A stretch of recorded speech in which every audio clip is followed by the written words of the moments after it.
Bonsoir, bonsoir et bienvenue. Merci de nous retrouver en direct. Il est 18h30, on est dans le studio de Boursorama et nous sommes ensemble pour ce Bourse Live consacré à Aramis Group, leader européen de l'achat et de la vente en ligne de voitures d'occasion, coté en bourse depuis juin 2021.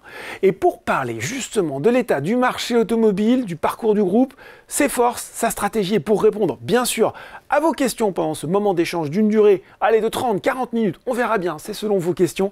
Je suis en compagnie ce soir de Guillaume Paoli, cofondateur et co-directeur général d'Aramis Group. Bonsoir Guillaume. Bonsoir. Bon, on a déjà bien sûr reçu des questions au moment de l'inscription. N'hésitez pas à continuer à les poser en direct. Elles vont tomber là sur ma tablette. Guillaume, justement, avant de passer aux questions, j'avais quand même envie que vous reveniez justement rapidement sur votre parcours et sur celui d'Aramis Group depuis sa création en 2001. Alors vous l'avez dit, Aramis Group, c'est le leader européen de la vente de véhicules d'occasion en ligne. C'est une entreprise qui opère aujourd'hui dans 6 pays, qui fait à peu près 2 milliards de chiffre d'affaires. On l'a fondé il y a 23 ans maintenant, avec Nicolas Chartier. Donc il y a eu plusieurs périodes, pour faire très vite, 2001-2009 sur fonds propres, qui n'étaient pas très nombreux à l'époque, c'est nos économies. 2009, on a fait une petite levée de fonds. En 2014, on a lancé le concept de véhicules d'occasion reconditionnés, qui marche très très bien. Fin 2016, on a accueilli PSA, maintenant Stellantis, au capital.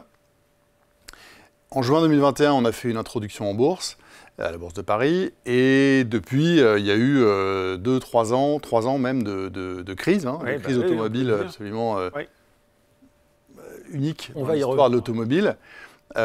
Et le fil rouge, pour nous, ça a toujours été la croissance profitable, sauf en 2022 sur le profit, et vraiment une attention particulière à la valeur créée pour nos clients. On a toujours eu ça comme fil rouge. On a commencé en achetant et en vendant des voitures.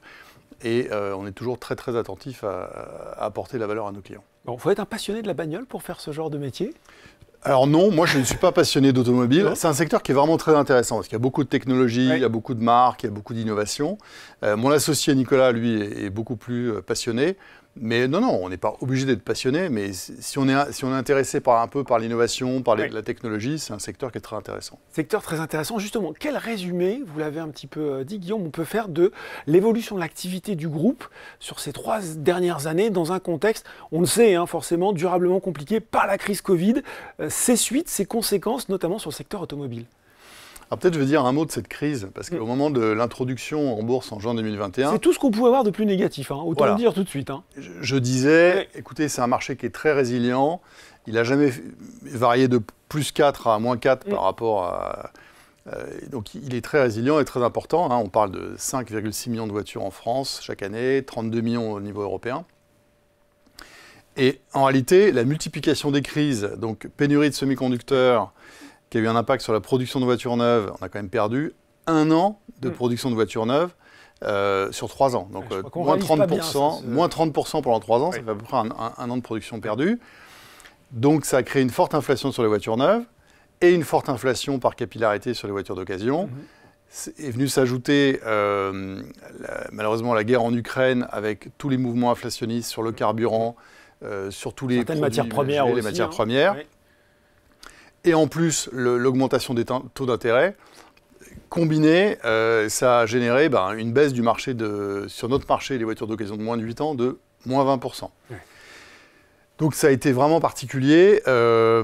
En réalité, ce qui nous a le plus fait mal, c'est la disparition des véhicules 0 km. C'est les voitures neuves qui sont immatriculées, qui deviennent des voitures d'occasion, qui est notre activité de déstockage par laquelle on a commencé.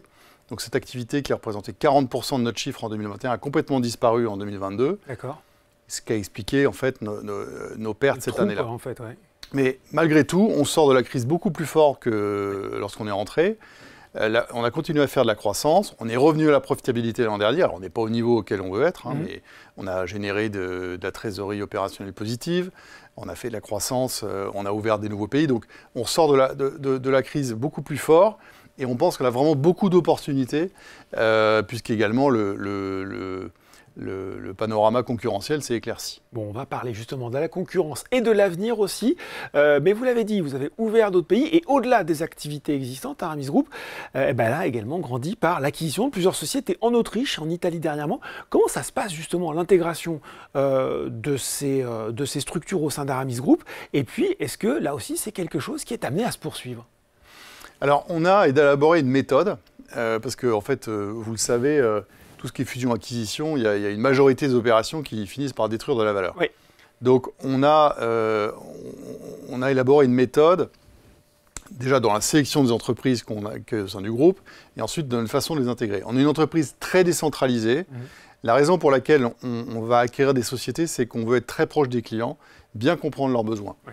Donc, en fait, on a une espèce de logique. On commence par intégrer les équipes, on arrive justement avec ce qu'on appelle nous notre business logic, une façon de regarder notre business, et on commence en général par travailler tout ce qui est besoin en fonds de roulement et stock, avant de passer au reconditionnement. Enfin, voilà. Donc, en fait, c'est progressif, on les accompagne, on garde les équipes, puisqu'on a vérifié avant de faire la transaction qu'elles étaient volontaires pour nous rejoindre.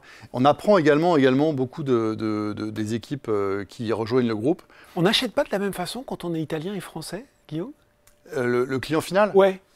Alors, c'est quand même relativement proche. Ouais. Pas tout à fait pareil, mais c'est relativement proche. Ce qui diffère, il va y avoir des différences dans la façon de financer la voiture, beaucoup. Oui.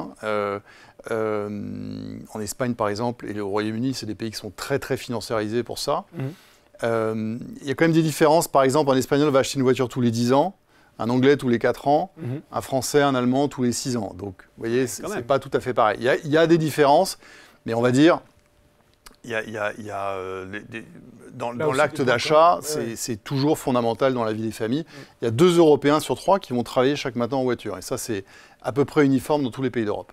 Bon, et alors, sur de nouvelles acquisitions? Alors, sur les nouvelles acquisitions, ça fait toujours partie de la stratégie. Oui. Simplement, aujourd'hui, on se concentre sur l'intégration des... On est passé quand même de 3 pays à 6 pays en 3 ans. Donc, on a pas mal de travail d'intégration, justement. On est toujours à l'affût d'opportunités, mais on a priorisé le retour à la profitabilité. Donc on est redevenu profitable, mais on travaille beaucoup là-dessus avant de reprendre un mouvement de nouvelles acquisitions. Bon, une question qui est tombée en direct, et on est là aussi pour y répondre en direct. Olivier nous demande, Aramis appartient-il toujours à Stellantis? L'occasion de peut-être repréciser l'actionnariat du groupe. Alors, quand j'ai dit Stellantis, on a accueilli Stellantis au capital, aujourd'hui, ils détiennent 60% du capital. Oui. Mais ce qu'il faut bien comprendre, c'est que on est complètement autonome et indépendant dans l'organigramme. On est totalement... La société est gérée par ses cofondateurs, Nicolas et moi, avec une équipe de gens qui sont là depuis d'ailleurs très longtemps en général.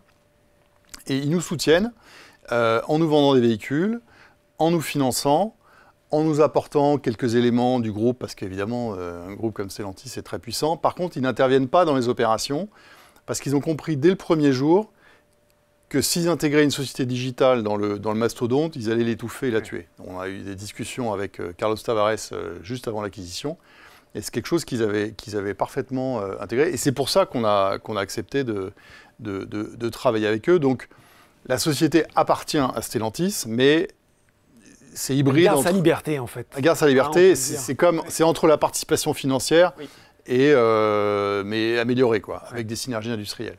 Participation financière avec des synergies industrielles. Beau résumé. Aujourd'hui, justement, comment se situe Aramis Group, notamment par rapport aux différents types de concurrence qu'on peut trouver sur le marché? C'était d'ailleurs une question qui avait été posée par Patrick au moment de l'inscription. Finalement, après cette crise, quand la poussière se dissipe, où est-ce que vous vous situez? Alors, il y a certains concurrents qui ont beaucoup fait parler d'eux. Oui.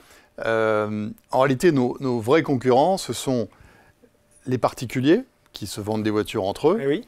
Avec des risques et tout ça, mais on n'est pas là pour parler de ça. Les concessionnaires, les marchands de voitures et également des nouveaux opérateurs digitaux. Ces nouveaux opérateurs digitaux ne sont pas forcément en très bonne forme aujourd'hui. Et le panorama concurrentiel, c'est quand même un petit peu éclairci pour nous. Donc voilà, tous ces opérateurs sont nos concurrents. Mais on a une proposition de valeur pour nos clients qui est vraiment très forte avec les véhicules reconditionnés.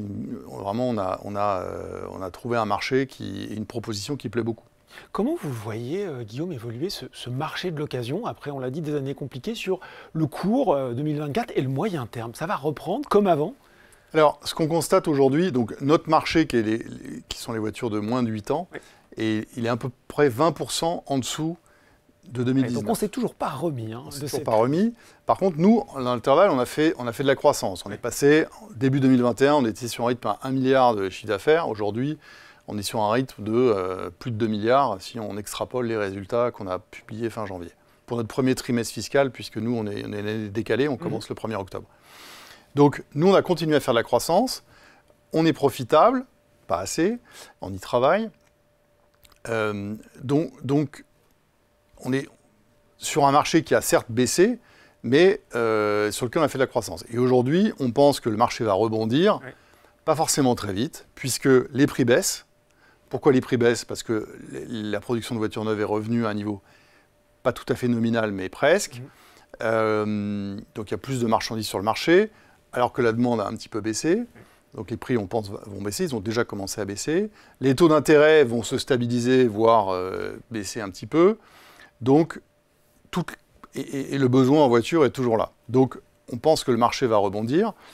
Et nous, on va en profiter. On aura un peu de vent dans le dos, si je peux me permettre cette expression-là, en plus de notre croissance organique, parce que si vous voyez, chaque année, on surperforme le marché. C'est bien de le rappeler, ça. Donc, même en 2022 et 2023, qui ont été des années vraiment compliquées, on a fait mieux que le marché. On a fait de la croissance positive mieux que le marché. Et là, on continue. Question qui me vient là, mais l'évolution même du marché avec de l'électrification, de l'hybride, des motorisations qui sont en train de devenir de plus en plus, on va dire, contestées, ou en tout cas qu'on essaye maintenant d'interdire de plus en plus, est-ce que ça c'est plutôt un frein ou plutôt quelque chose qui peut booster votre activité? Alors, on voit ça plutôt comme une opportunité, parce que la réalité c'est que nos clients, si vous écoutez nos clients au téléphone ou que vous allez dans nos points de vente, sont un petit peu perdus, quoi. Ah oui. Parce qu'il faut que j'achète. Il faut les comprendre. Hein. Que les ZFE, c'est décalé, les critères, on ne comprend rien. Le bonus 2024 vient d'être annoncé ce matin. Oui. Hein, donc, ça fait déjà le leasing social dont on a beaucoup parlé. C'est déjà fini. Il est épuisé au bout de 5 semaines. Oui. Donc, c'est quand même très, très compliqué l'environnement réglementaire. Donc, nos clients ne comprennent pas grand-chose. Je grossis un peu le trait. Et donc, nous, on est là pour les conseiller. Leur expliquer que si vous habitez dans une zone périurbaine ou rurale et que vous faites beaucoup de kilomètres, vous avez peut-être intérêt quand même à acheter un diesel qui va être plus économique. Si vous êtes dans la région de Nantes, où la ZFE est quand même plutôt stricte, peut-être qu'il faut migrer. Donc voilà, donc, on pense qu'ils auront besoin de conseils. Nous, on vend des voitures très récentes, on vend des voitures un peu plus anciennes, on vend toutes les marques, on vend par téléphone, sur Internet, dans des points de vente. Donc on a une bonne position pour conseiller nos clients de façon le plus objective possible. Une question de Julien qui vient de tomber en direct. L'électrique est-il un risque pour votre activité? Notamment, nous précise-t-il, avec la location de batteries. Est-ce que là aussi, c'est un facteur à prendre en compte? Alors nous, c'est pareil, on voit ça comme une opportunité. Je ne vois pas tout comme une opportunité, mais ça, c'est aussi une opportunité. Pourquoi? Alors déjà, on vend des voitures électriques depuis très longtemps. Peut-être que les auditeurs les plus mûrs se souviennent de Miacar, l'initiative de Ségolène Royal pour sauver Heuliez. Et on a vendu ces voitures à partir de 2012. Donc ça fait 12 ans qu'on vend des voitures électriques. Ça fait longtemps qu'on a équipé nos usines, qu'on a formé nos collaborateurs. La réalité, c'est qu'une voiture électrique, elle correspond aujourd'hui à certains besoins et pas à d'autres. Mais pourquoi on voit ça comme une opportunité? Parce que on pense que les particuliers vont être enclins à travailler avec un professionnel. Parce que quand vous achetez une voiture thermique, vous prenez à un particulier, vous prenez des risques. Mais bon, limité. Si vous achetez une voiture électrique à un particulier et que la batterie en fait ne fonctionne plus rapidement, la voiture ne vaut plus rien. C'est ça, hein. Puisqu'une batterie vaut, c'est à peu près entre 40 et 50% de la valeur de la voiture. Donc nous, on vend toutes nos voitures avec, ça s'appelle le State of Health, une garantie de la puissance de la batterie. Enfin voilà, donc, et toutes ces voitures d'occasion électriques qu'on vend ont des garanties bien supérieures à celles qu'on va pouvoir avoir sur le marché. Donc on voit ça comme une opportunité. Oui, c'est vrai qu'on se dit que d'avoir un tiers de confiance sur l'état de la batterie du véhicule qu'on va acheter, ça va être fondamental. Des questions qui continuent à tomber. Moi, j'aimerais juste savoir, là, au moment où on se parle, si vous deviez résumer la stratégie d'Aramis Group pour les mois, années à venir, vraiment les lignes de force, 2, 3, qu'est-ce que vous me diriez? Alors nous, on a une conviction déjà, c'est qu'il faut qu'on se concentre sur la valeur qu'on crée pour les clients et que ça passera par l'engagement de nos collaborateurs. Donc c'est des choses sur lesquelles on est très très vigilant. Mais la stratégie, c'est de la croissance organique là où on est présent.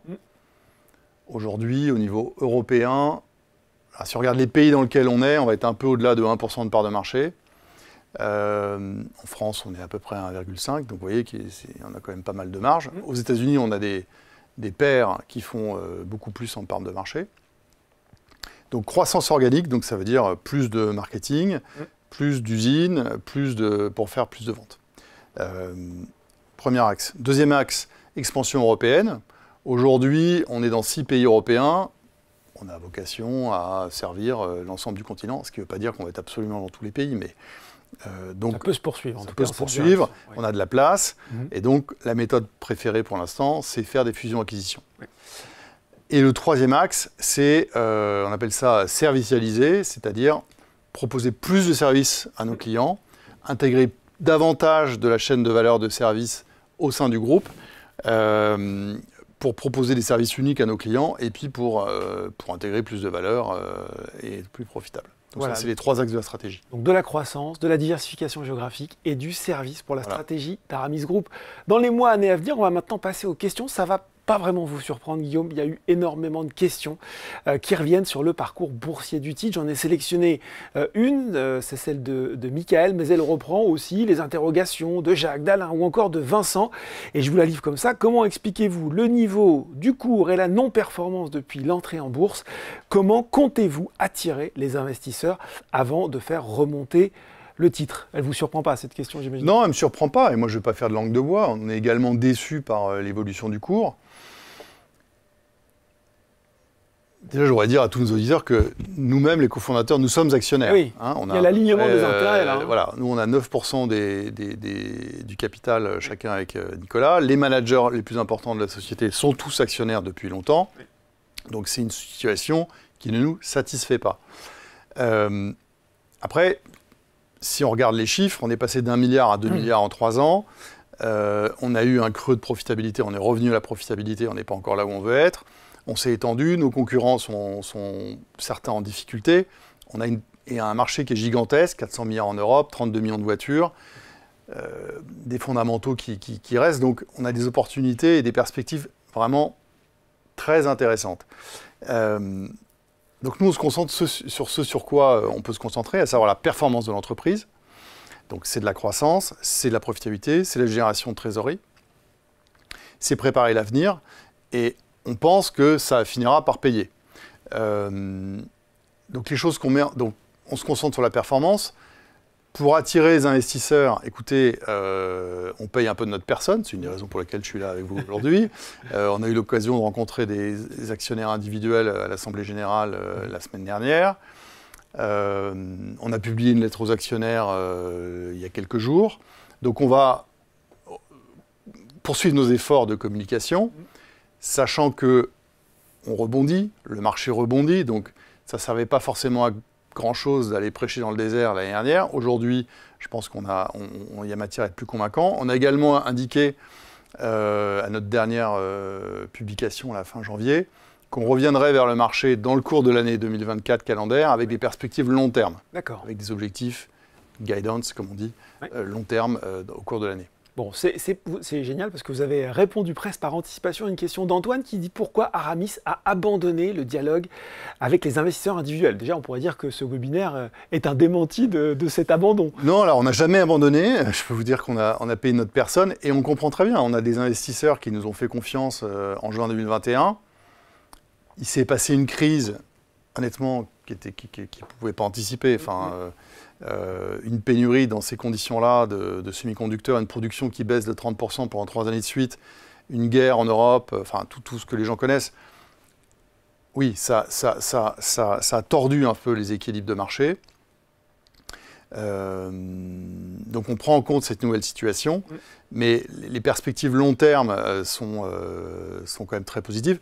On a un pair américain dont je vous parlais tout à l'heure qui s'appelle CarMax, les internautes pourront aller voir, dont le cours a varié énormément depuis l'introduction en bourse en 1999.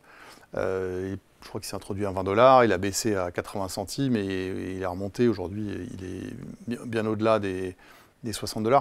Donc oui, on travaille sur la performance. La tempête, hein, quand je vous ai Après, oui, on a traversé une tempête, ouais, bien sûr. Et donc le navire sort renforcé. On a un modèle économique qui est solide, antifragile.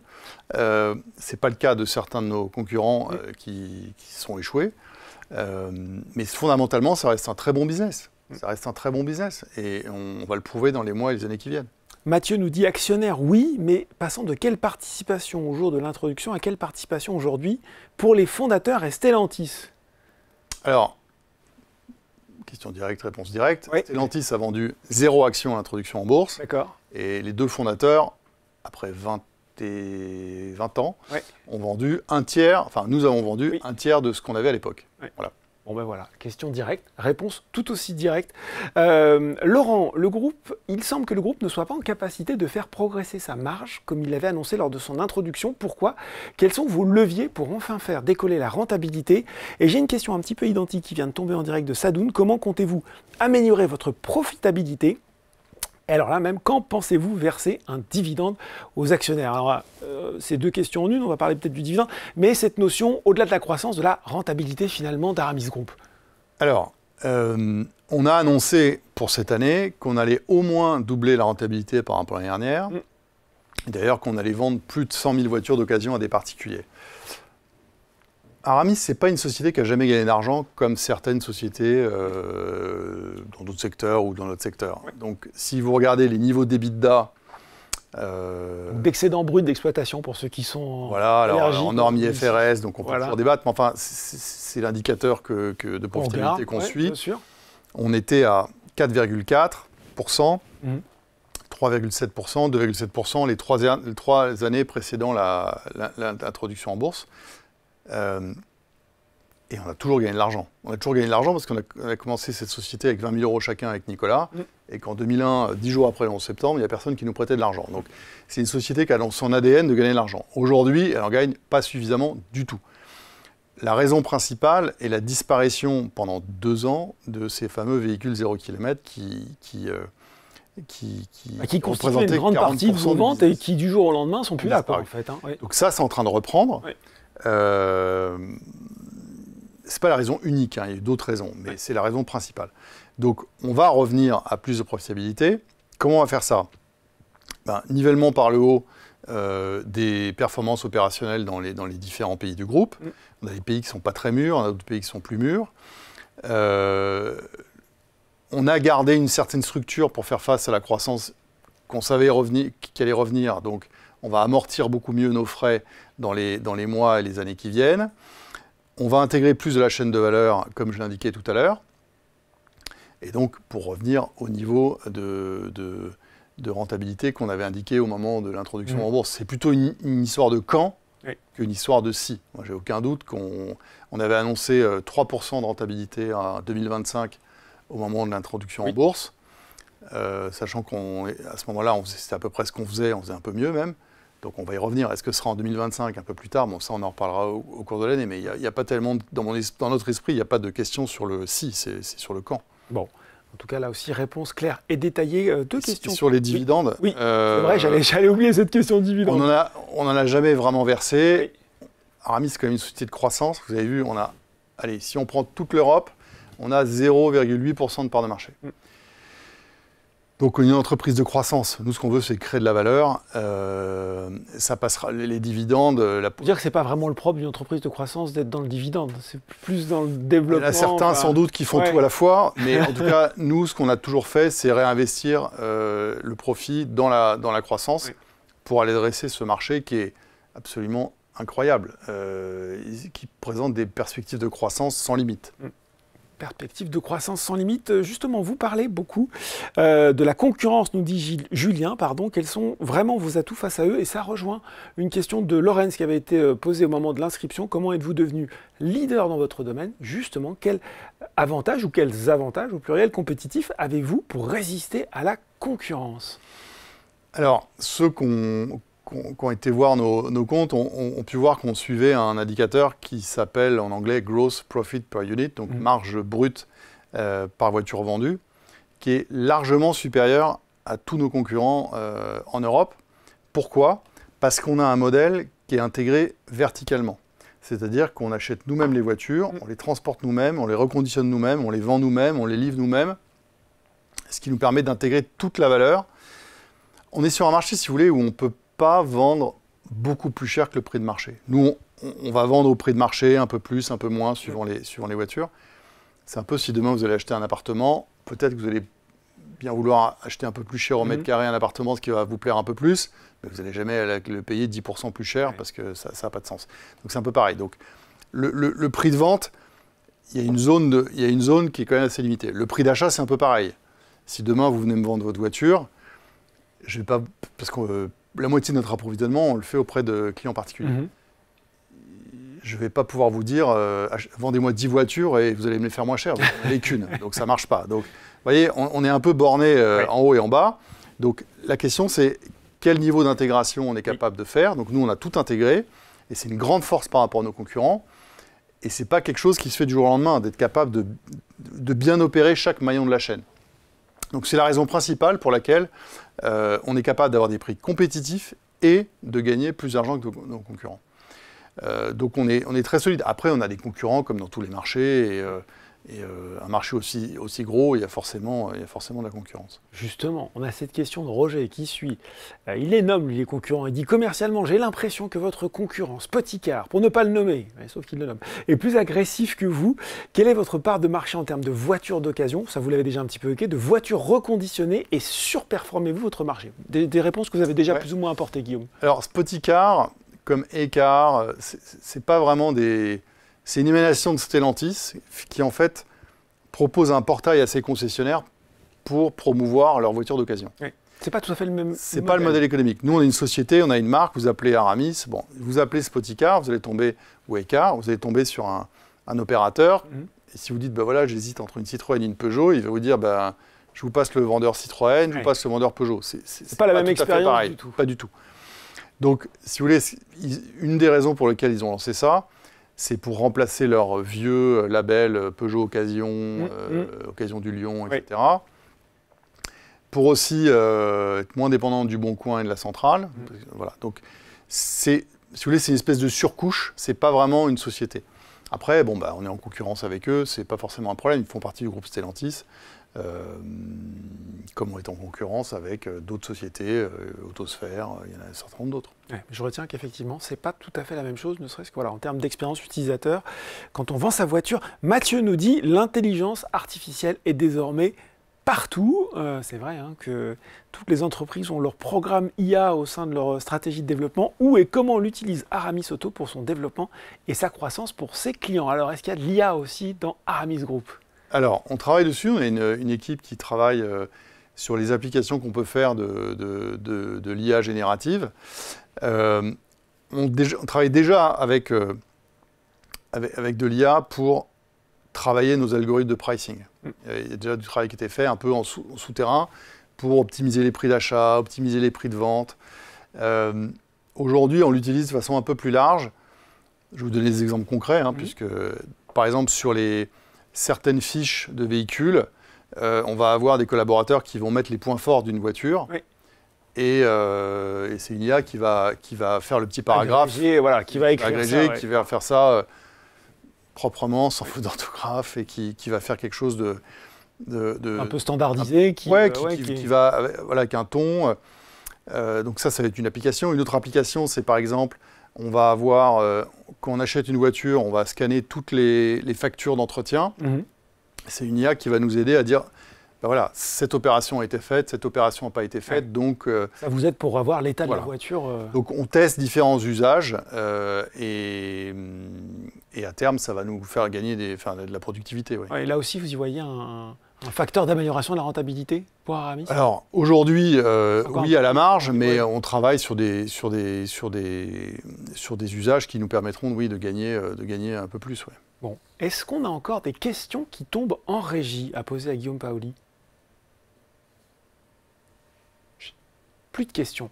Guillaume, je vais vous laisser le mot de la fin, peut-être sur ce que vous avez envie qu'on retienne de ce webinaire, et puis peut-être aussi, parce que moi j'ai entendu qu'il va y avoir quand même des annonces faites en 2024 sur les grandes annonces de cette année. Alors, écoutez, pour les annonces, je vous donne au bon moment. Au bon moment.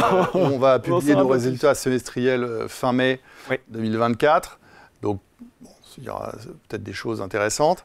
Non, je crois que ce qu'il faut retenir, c'est qu'on est sur un marché qui est gigantesque, qui est très fragmenté, qui est en train de se digitaliser. Il y a un opérateur qui a un modèle économique solide, qui a pris quelques claques pendant la crise, si vous me permettez l'expression, mais qui sort renforcé, qui fait de la croissance profitable depuis 20 ans, qui est dirigé par ses fondateurs avec une équipe de management qui sait de quoi elle parle. Et donc, on a des perspectives de croissance profitable qui sont très importantes. Donc, à nous de le prouver, à nous d'expliquer et de parler de tous ces atouts. En tout cas, on travaille dur pour que tout cet avantage compétitif, ces forces, cette proposition de valeur, se reflètent un jour dans le cours de bourse, qui, je sais, est un des intérêts majeurs des gens qui nous écoutent aujourd'hui. Bon, en tout cas, merci ce soir pour ces explications, ces réponses très claires sur la situation du groupe, ses perspectives, sa stratégie. Merci beaucoup, Guillaume Paoli. Merci à vous. C'est fini pour ce Bourse Live Aramis Group. Restez encore quelques instants avec nous après le clap de fin, le temps de répondre à un court questionnaire de satisfaction. On espère avoir répondu à toutes vos questions ce soir. Merci beaucoup d'avoir été avec nous et à très bientôt.